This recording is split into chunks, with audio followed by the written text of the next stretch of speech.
गया में श्राद्ध करने पर पूर्वजों को मिलता है मोक्ष। जानिए गयासुर की कहानी। पितृपक्ष के लिए गया की भूमि को सर्वश्रेष्ठ माना गया है।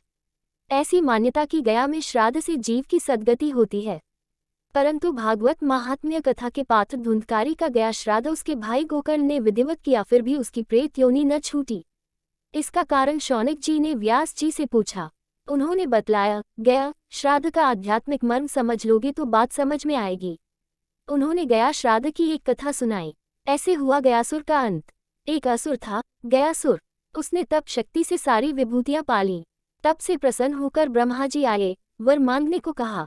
असुर बोला, मैं आपसे क्या वर मांगू, मुझे क्या कमी है? आप चाहे तो मुझसे कुछ मांग लें। ब्रह्मा जी ने सोचा, यह अहंकारी असुर किसी के मारे न मरेगा, शायद यज्ञ के प्रभाव से मर जाए। उन्होंने यज्ञ के लिए उसका शरीर मांग लिया। उसकी छाती पर 100 वर्ष तक यज्ञ किया गया, पर वह मरा नहीं, वह उठने को हुआ। ब्रह्मा जी ने भगवान का स्मरण किया। उन्होंने प्रकट होकर गयासुर की छाती पर दोनों चरण रखे। चरण छाप पड़ने से असुर नष्ट हुआ। उसने मरते समय वर मांगा, ये यज्ञ क्षेत्र में विष्णुपाद पर जिसका श्राद्ध हो उसे सद्गति मिले। भगवान ने गयासुर की इस मंगल कामना का आदर किया, उसे भी सद्गति दी तथा वरदान भी प्रदान किया। यज्ञ का परमार्थ का संस्कार तथा सुनाकर व्यास जी बोले, हे व्रत गय प्राणों को कहते हैं। प्राण अपने सहयोगी अनुचरों शरीर, मन, बुद्धि, इंद्रियों के सहयोग से कुछ भी अर्जित कर सकता है। अभिमानी प्राणी ही गयासुर है। वह भूल जाता है कि उसे किसी उद्देश्य विशेष के लिए बनाया गया है। बनाने वाले ने अपने लिए दिशा प्राप्त करने की अपेक्षा उसी से वर मांगने की अहंकार भरी बात करता है।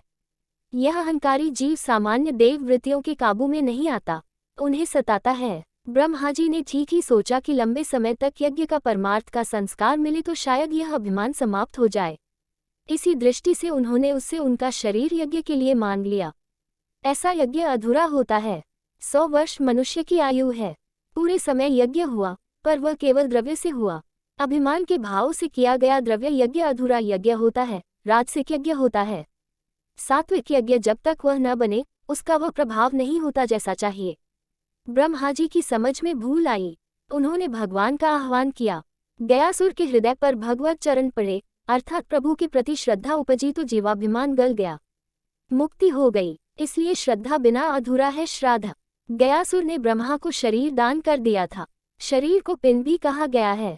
जो ब्रह्मा में सो पिंड में, इस उक्ति में पिंड का अर्थ मनुष्य देह ही होता है। गयासुर का शरीर दान पिंड दान कहला सकता है, परंतु उससे श्रद्धा तो थी नहीं, इसीलिए वह श्राद्ध नहीं बना, और जब तक श्रद्धा नहीं जुड़ी तब तक मुक्ति नहीं हुई।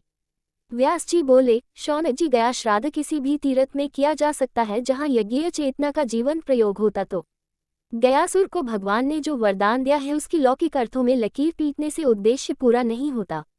आध्यात्मिक संदर्भ में किया गया प्रयास अवश्य सफल होता है, परंतु परमात्मा के प्रति श्रद्धा भाव के बिना न यज्ञ होता है न श्राद्ध। ये बात सदैव ध्यान में रखनी चाहिए।